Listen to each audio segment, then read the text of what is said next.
Hello there, I'm Swami Iyer from Houston.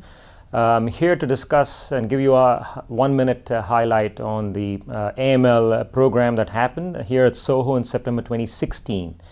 It's a very exciting time to be in AML. For many years you've seen this disease which is so complex, but because of advances in biology and the new drugs and also trying to combine them together to personalize the right treatment for the right patient, we have this slew of targeted agents.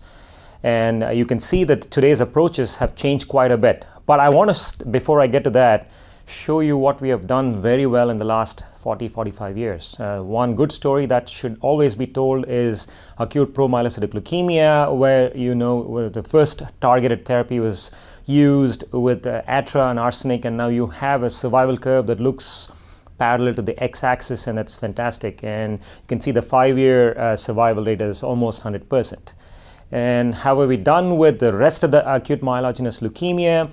It's been 45 years since the inception of 7+3, the 45th anniversary since it was first studied. But since then, lots of modifications have been done. And what I will show you, though, in a particular type of AML, which is the core binding factor for patients less than 60 years, here, comparison with the historical data at MD Anderson, we have done much better by making the 3-drug regimen, fludarabine, cytarabine, and the idarubicin. So for all the young patients, that's probably the best way to go. Outside of that, I think we have to resort to targeted therapies, and I will talk about, or at least highlight, 4 of the targeted therapies that were discussed at this meeting.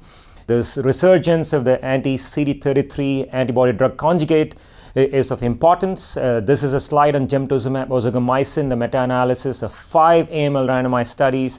Despite the US study that was a negative study, there are 4 additional studies in Europe which showed an improved survival advantage. And this is making a resurgence with the SGN33 compound and the AMG 330. So you'll hear more about this, and very likely Mylotarg might get a reapproval very soon.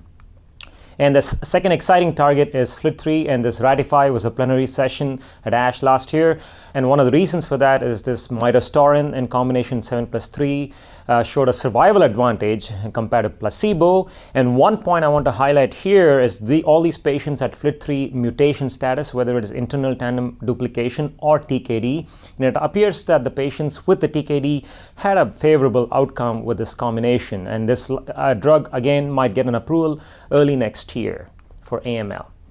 And the third targeted therapy, which is very exciting, is the IDH2 inhibitor. It's seen in about 15 to 20% of all AMLs, but this is data presented by Dr. Etan Stein and Courtney DiNardo. You can see about 200 patients who have the R140Q mutation or the R172 mutation.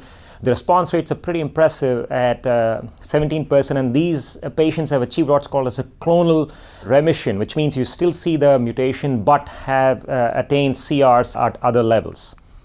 And finally, I want to stop with this very important slide. You heard the story of the PD-1 inhibitors in melanoma and non-small cell lung cancer. This survival curve is very similar. This is a study comparing azacitidine with Nivo in patients with AML with the historical controls. And you can see the blue curve, which is the Nivo curve, is the median response rate is about 9.3 months, far better than the historical controls. And perhaps we will start seeing patients who may not achieve the CRs but yet have a longer survival, as was reported with the PD-1s and other malignancies. So these are some of the highlights on targeted agents and the context of chemotherapy in acute myelogenous leukemia. It is an exciting time, and I thank you all for this opportunity to present these highlights.